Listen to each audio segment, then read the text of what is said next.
This video is a more in-depth version of Ian's video. Go watch it, link in the description. I'm so excited to play Tanki again. Yeah, so that's the average reaction of a Tanki player coming back. I started playing around early 2013, the game was great, I thoroughly enjoyed it. I even spread it to my friends at the time. But man oh man, over the years has it degraded. Just look how fun this was.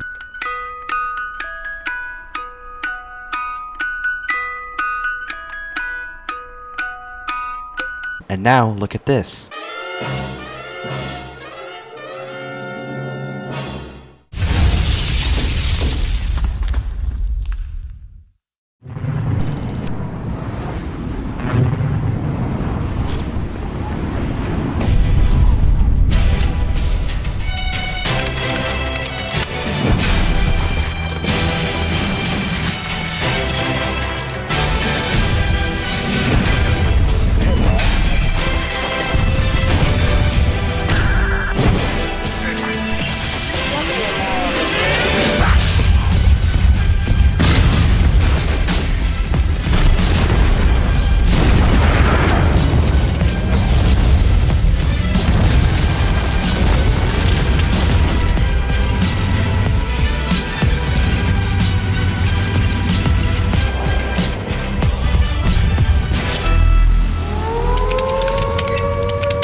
It all started in the 1990s. Two friends by the name of Anton Volkov and Alex Karpovich created a simple top-down tank battle game called Tanks for Two. This game was similar to other top-down fighting games at the time, and as the name conveys, only supports up to 2 players in one round. This project is what prompted them to create a multiplayer tank game. It's the early 2000s now, and they've created a company together called Alternativa Platform. With a small team assembled, they created the Alternativa 3D engine, which would support their games in development. The year is now 2008. With the dawn of the 5th iteration of the engine, a small demo was constructed to bring their idea for the 3D tank game to life. Simply codenamed Tanks, this demo became the prototype for Tanki Online. This demo only included 3 tank options: small, medium, and heavy. These options are akin to the now Wasp, Hunter, and Mammoth. There was only one turret option, however, which is what later becomes Smokey.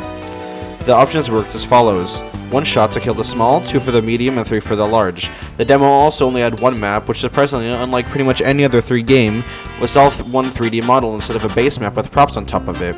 This map had some medium to tall buildings, and unlike Tanki, actually had water. With this demo success, Volkov and Karpovich's dreams started to become a reality, and so began the development of Tanki. The year is 2009, and the game is being developed at a very fast rate. Before the game was even released, it had already won an award. In the Game Developers Conference of 2009, it was awarded Best Game Without a Publisher. This shows that even before its release, Tanki had already received recognition across the globe.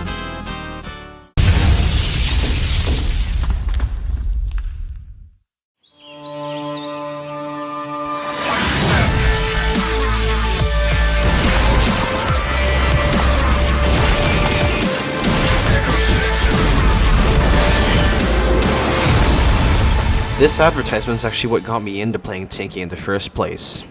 Anyway, back to Tanki. Just a month later, on June 4th, 2009, open beta testing of the game began. In the first days of the game, a community was already forming. Developers played along with the players to learn the bugs and such, and at this time, prices were completely different. In this state, unfortunately, the game was very glitchy and laggy. On top of this, at this time, there were also some realism buffs that are no longer present, such as holes wearing out to damage, turrets wearing out from shooting, engines wearing out with driving distance, etc. Life was very difficult for newbies at this time due to these constraints. Understandably though, players did not like this, so it was fairly quickly removed. During this time, the only type of supply crate was the first aid kit, which showed a photo of a syringe, unlike the later Red Cross and now a combination wrench. This icon of a syringe is why players who used it often became known as druggers. Meanwhile, parkour was already surfacing as a popular pastime. Other players introduced an idea for a racing mode, and of which never was fully implemented, but there is one map that still remains from that concept, Monte Carlo. On July 31st, 2009, Capture the Flag was introduced as a game mode. Throughout the later months of 2009, introduced was also the double damage, armor, speed, and mine supplies. At this time, the turret Isida was also introduced. Developers wanted to create a turret that could both damage and heal, and so birthed Isida. Initially, players could heal themselves using Isida. This made the turret very OP because players could heal themselves, so developers removed that feature. Since then, Isida has received very little to no changes. This is also the time when the first player reached the maximum rank at time, Marshall. That player was known as T7000. In Christmas of 2009, an item drop with 1000 crystals titled the Gold Box was introduced to the game. After this, the crystals were turned down to 100 and left that way for the foreseeable future. By this time, there were already 200,000 players in the game, and the dramatic words for the Gold Box were much like those seen today, obviously with much less Magnum and drug. In the end of 2009, Alternativa started working on a new project, simply known as Tanki 2.0. This project intended to be a completely new game to surpass Tanki with better graphics, UI, and so on. However, this was cancelled a year and a half into development, but all the new useful things from Tanki 2.0 intended for the game were instead added back to the original Tanki. So, back to Tanki. It's the early 2010s now, and the game had up to 4 million active players. Also during this time, many new items were released. These are the holes Viking, Hornet, and Mammoth. These new turrets included Thunder, Ricochet, and Freeze. Many new additions to the map list were also added, and the graphics were overhauled somewhat. With this new generation, demand for original weapons and holes dropped dramatically. It is also significant to note that at this time, Tanki became available in China. It also won Side of the Day on Favorite Website Awards. There were also rumors about an in-development turret, Shaft. When it turned out to be a real thing, it became the most anticipated turret in Tanki's history. According to Tanki's marketing department, when Shaft released, it sold 3 times per second. The turret itself was so long in fact that when it was released, it was 2 times the size of the Wasp hole. The turret itself was not much different than it is today, except for the fact that it automatically shot once it was fully charged. But the turret did considerable damage. A fully charged shot on a fully upgraded Shaft turret did 250 damage. Unfortunately, not too long after, Shaft was removed to be rebalanced. Its return was much awaited, but led to a much bigger project.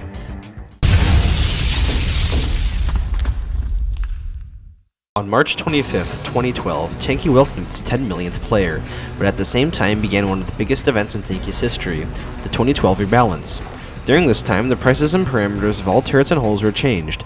Among these are higher prices, more powerful turrets across the board, and the introduction of the 30th rank being introduced, Generalissimo. Also at this time, maps became rank locked, meaning that you unlocked them throughout the ranks. But, at this time, due to the rebalance of pricing parameters as stated before, all turrets and holes were removed from players' garages. Crystals were compensated to allow players to repurchase the items if desired. During this time as well, many paints were changed and new ones with very high prices and protections were added. Also around this era, the famed Smoky XT was added to the game, which would lead to the creation of other XT turrets and holes in the future.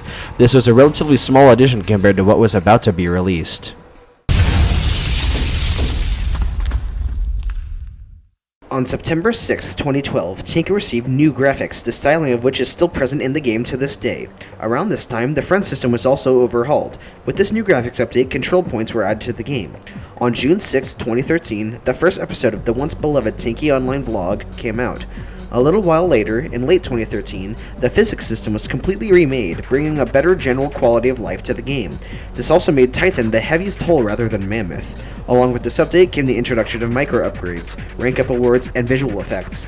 What this means is now smaller upgrades can be made to already owned turrets before completely leveling up to the next M level. Also, as stated before, now, ranking up rewards the player with crystals once above the rank of private. Shortly after, however, the crystals rewarded for each rank up got lowered substantially. The aforementioned visual effect is just an animation that plays to let other players around you know that you ranked up. On January 30th, 2014, significant changes were made to maps.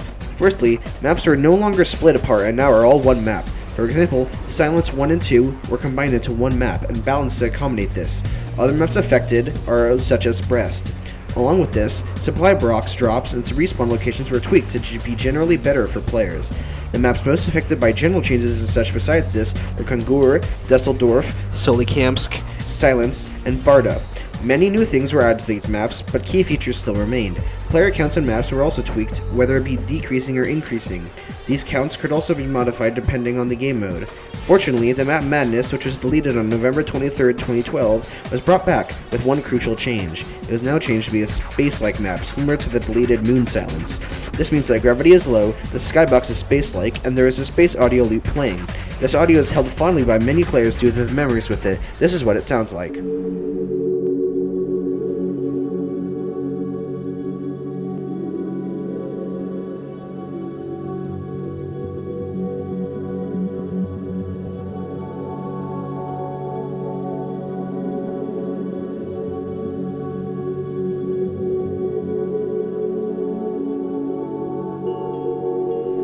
So many memories. Also, here is some old media of very young me with Tanki.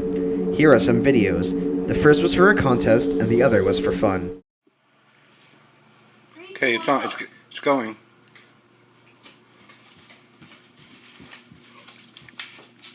Captured the flag! Yay!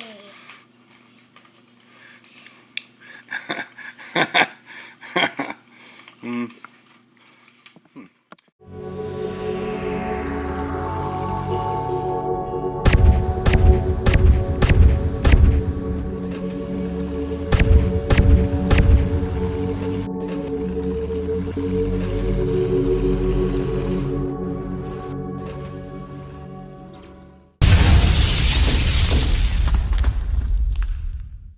2014 started off strong with the ability to change gear mid-battle and the addition of warning icons when the game was having issues.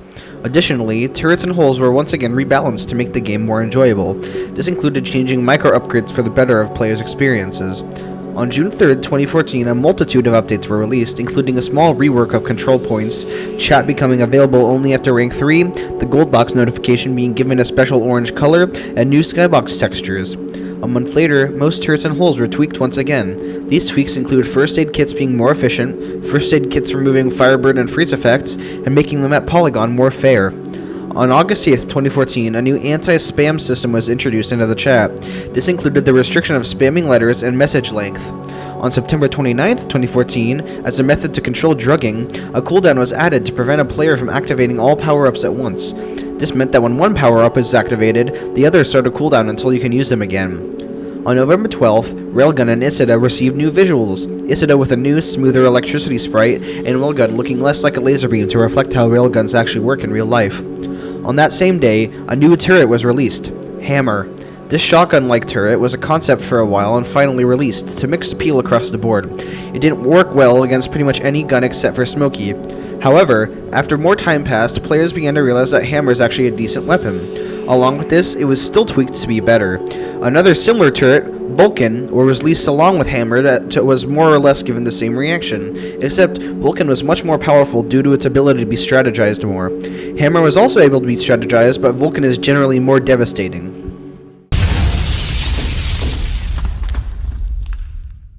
In early 2015, the beginning of expansion of XT items began. These ushered in Hornet XT and Railgun XT. Similarly to Smokey XT, these items sported new visuals and upgraded parameters. On April 9th, 2015, mouse controls were added. Many players were happy for this change as it made Tanki more like other computer games. Fortunately, it was toggleable in settings for those who liked the old controls better. In summer 2015, daily missions were added along with Wasp, Viking, Mammoth, Firebird, Thunder, and Vulcan XT. Unfortunately, however, it was in 2015 that arguably one of the most detrimental updates to Tanki was added, the Premium system. Around October 2015, the Premium system was added, granting players extra experience and crystals for battles. It was somewhat placed right in front of players' faces at any time possible, whether it be through a hit deal that won't be available later, or seeing others with the Premium paint doing so much better than you. This manipulation of needing to be as good as everyone else is what brought down the fairness of the game. At this point, the game was slowly becoming pay to win, unfortunately. Special, premium-only items such as the paint Eternity were added to the game. Eternity is now available to everyone at a very high price, but when it was added, it was premium only, further pushing the premium system. After this, it was only a matter of time, and the time ticked. In 2016, Alternative attempted to leave behind and abandon Tanki Online to pursue a new, better game, Tanki X.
Though when it came out, it got little to no praise or players, so Alternativa was forced to discontinue the game and return to Tanki, much like Tanki 2.0. The speed of which the game declined after this almost felt spiteful that players didn't enjoy Tanki X. After this, significant updates were sparse. Most notably were only the addition of private chats and the disintegration update, which stopped the game from voiding items on accident. But then, the disintegration update also brought something players didn't like: separating paints and protections. Some players liked this, but many thought it defeated the point and just made the game more about cosmetics like other games and strategizing. Many people, including myself, didn't really understand the separated protection system and didn't use it, but one update that did receive positive reception at this time was the addition of the legend ranks, adding more motivation for players to keep playing after reaching the max rank.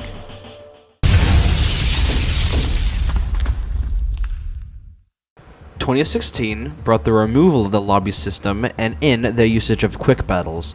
Alternativa claims that tankers found it difficult to find a good game using the lobby system, but now, with the usage of the quick battle system, they can't even choose what map they want, which arguably is a bigger problem. Before I go any further, allow us to mourn the fact that past episode 77 of the vlog, Semyon was no longer part of the vlog channel. We miss you, Semyon, you were the best narrator. No, he didn't die, he just vanished from the channel for some reason. 2017 brought clans.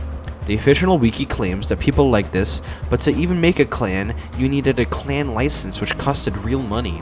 Not crystals, but money. You could not make a clan without spending real money, and this wasn't a small amount of money either. It was above $20 US. Anyway, until 2018, updates are just mostly small tweaks and balances. Among these, of course, are bonuses for premium users.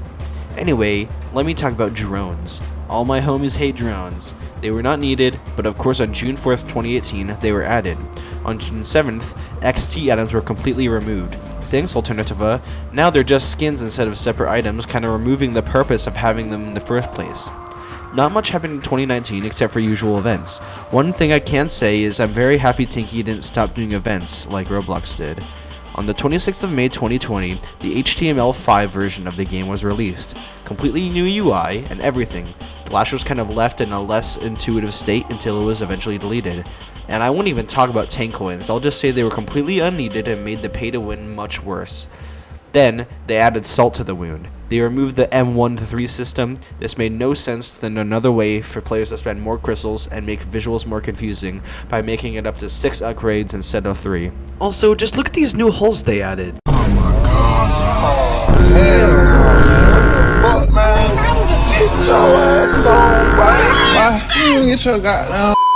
Disgusting. Anyway, recently, they removed the new looks through the upgrades as well. Besides the newer models, I have no idea why they would do this, and it completely ruins the motivation to upgrade completely.